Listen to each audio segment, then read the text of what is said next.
Hello and welcome back to session 3. I know we shared a lot with you in session 2 on how the brain works, but if we've become more aware of how that brain works, then we can start to adapt to our new normal, our new environment that we're going through, because this session is going to look at our new journey and what that's going to look like and what strategies you start to bring with you now to help your child.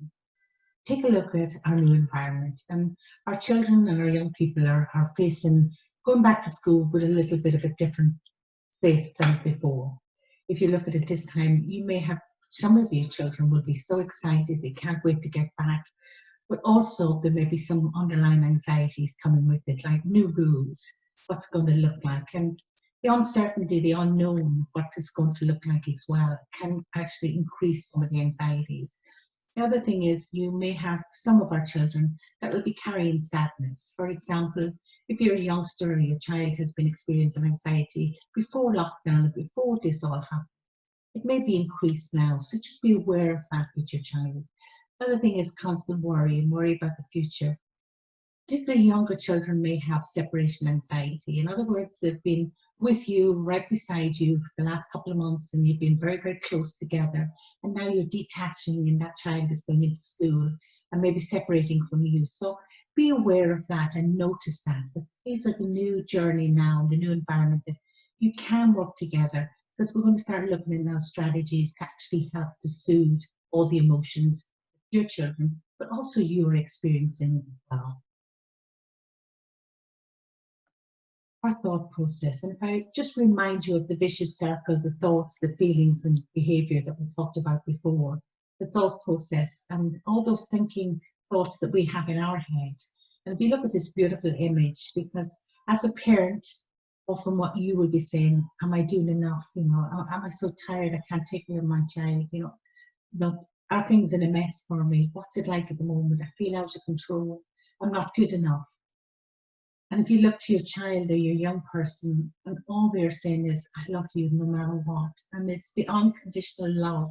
And if we can break that down and look to see what our child is saying back to us, all your child or your young person will need is for you to be there for them. The greatest gift you can give your child is your presence. Be present with your child as they work through all the emotions.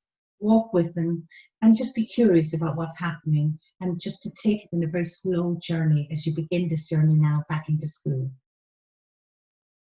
I want to introduce you to a powerful concept that I came across, and I wish I had this when I was parenting. I think it would have given me a little bit more reassurance that I actually was doing a good job. This is called the circle of security, and what all children need is a sense of security, face a person that they feel safe with, that they can work with, but they can work around and they can work back towards. And if you look at this, and I have a lovely little clip in a minute that will explain it even more to you. The circle of security looks for a base, and you as the adult in their life are that base. You are the hands, the security. You are the thing that that child looks to constantly. And if you remember your little child as a baby starting to walk for the first time, they start to crawl, and you're there waiting and watching, and there's that excitement that comes with it. You're looking forward to them taking the first steps, and you kind of wait for them to wobble over, and then they might fall down and they crawl back, and the tears start, and you reach out your arms and you hold that child and you hug them, and then you get them ready to go again. That's what the circle of security looks like. So what you're wanting to do is to hold that child, have your hands open armed, be present, be that strong force to say, I am here for you. I'm with you in this, and we're doing this journey together. When that child starts to go out back to school, because they will be going back to school, it's about saying, I'm here for you. I will be here for you. And when you come home, we'll chat about what has happened. When they do come back, it is so important that you are there to listen to them. Instead of saying, how did you get on today? You might want to say, was there anything got in the way of you enjoying school today? Let's see what has happened. What you're doing is you encourage your child to come back, but also to go out, because they are going out again now. And if we look at, when we do session 4, we look at how you keep them safe and how you enable a child or young person to stay safe. There's a lovely clip that will actually reinforce the most important thing that we can do as a parent and our parenting style, and how we can support our children and young people to help them through this stage, going back to school, feeling safe and secure, within that circle of security. Watch this clip and then you'll get a kind of a better understanding. Parents. Throughout history, we've struggled to get it right. We hope we won't pass on our emotional issues to our kids, and we swear we won't make the same mistakes our parents did. We all have great intentions, but something seems to get in the way. Let's look at what that might be.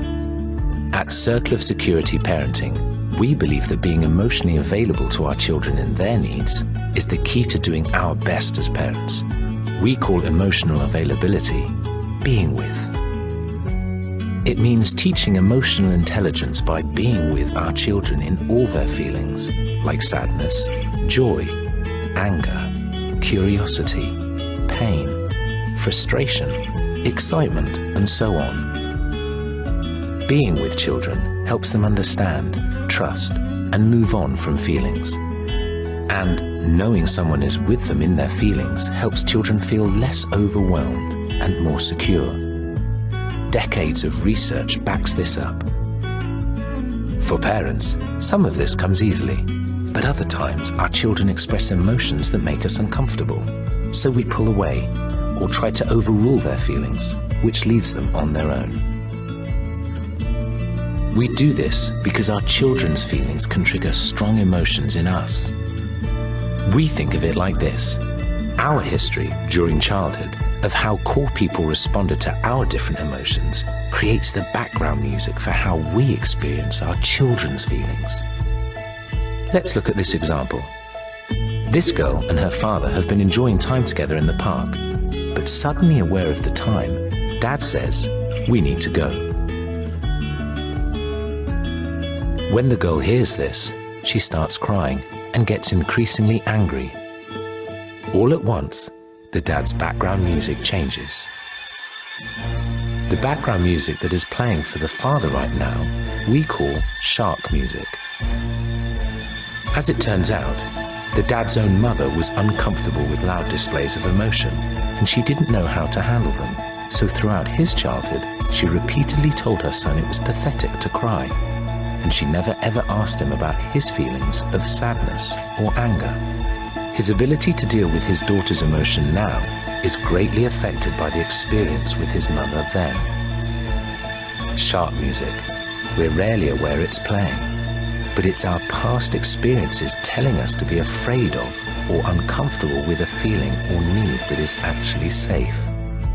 When our shark music limits our ability to respond to these feelings, our children learn to hide or feel ashamed of them. This is a problem because we're teaching our children to fear emotions that are actually both safe and essential in life. Most of us experience shark music with one emotion or another, and it's different for everyone.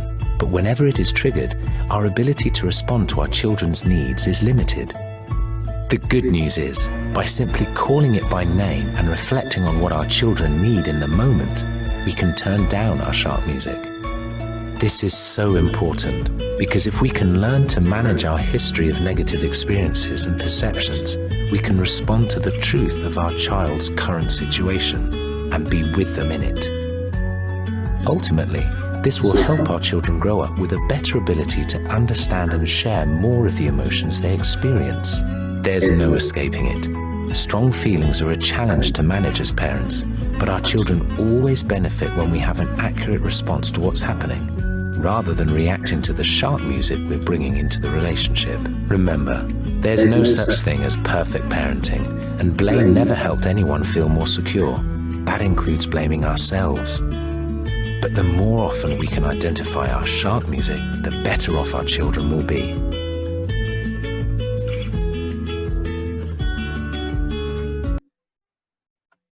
That's a lovely clip that explains the importance of connecting with our children or young people. So how do we create that security? And the most important thing is listen. And listen to ourselves first. What are we saying? Remember the sharp music? Listen to what our internal thinking is and what's happening to us. Because if I'm in a distressed state, it's very hard for me to calm the child down. So I need to kind of look at myself first. So listen to what's going on in myself, and then start to look and deal with that first. Listening to children, listening to what they're saying, what they're not saying, listening to their behaviors, because they're telling you something through their behaviors. If we can kind of connect with that behavior, then you can actually start to help your child to soothe.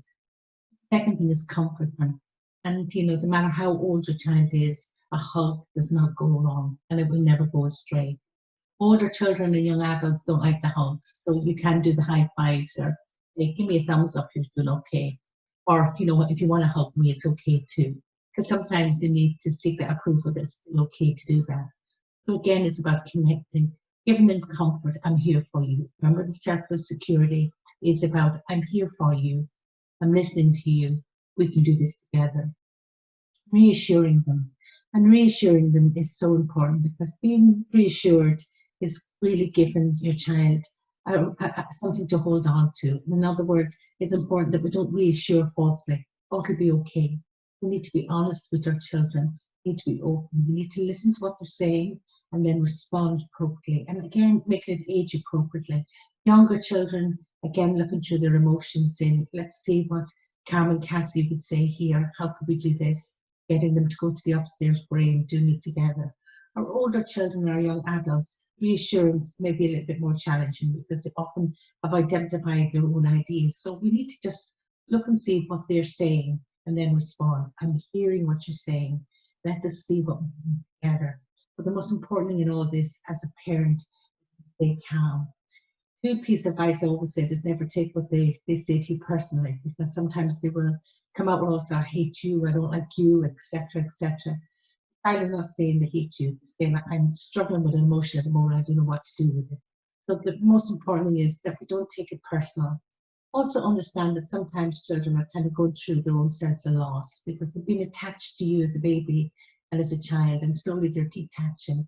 Sometimes when they're detaching, they feel the sense of loss. Understand if somebody loses somebody, you don't shout at them. It is important when you're reassuring them that we are aware of our own tone of voice, aware of how we're responding to them, and that we are responding instead of reacting. That's the most important thing when we are actually creating security for our children. Self-care is so important as well.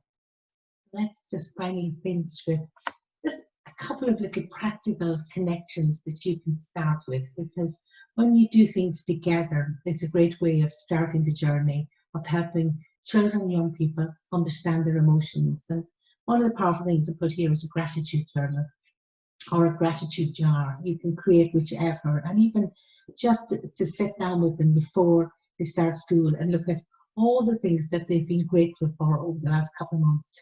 What is it? And you can do them separate, you can do them as a family, you can do them in a creative way, whatever it is, but what is it you're grateful for? And then when they are struggling, just bring out the gratitude jar and just remind them of the things that they do have. Because sometimes we forget about what we have and we're always kind of looking out to something else. Imagine that you had your emotional pain at the moment and you're struggling with it and you put it into a small box. What would it look like? You can get young people and children to create or design their own way.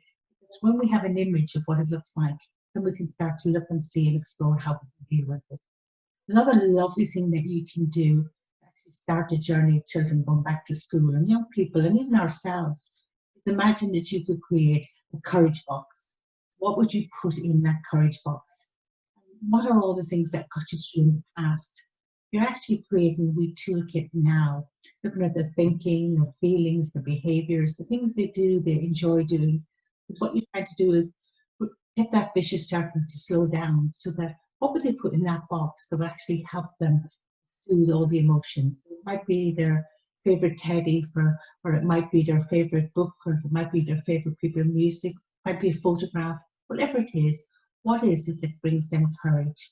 And if they are struggling, we can actually take something out of that box, maybe bring it with them in their bag to school or whatever, as a reminder that they have courage. They're just some practical things that you can start to do now. And we can do it as a parent ourselves as well, because it's a great way to recognize that we need courage as well, and we need to help soothe our own emotions too. Again, we're finishing on session 3, and again, it's important to just, if there is anything that you need on this session, we have the helpline numbers there for you. And should you need them, they are there. Yes, oh, they are there.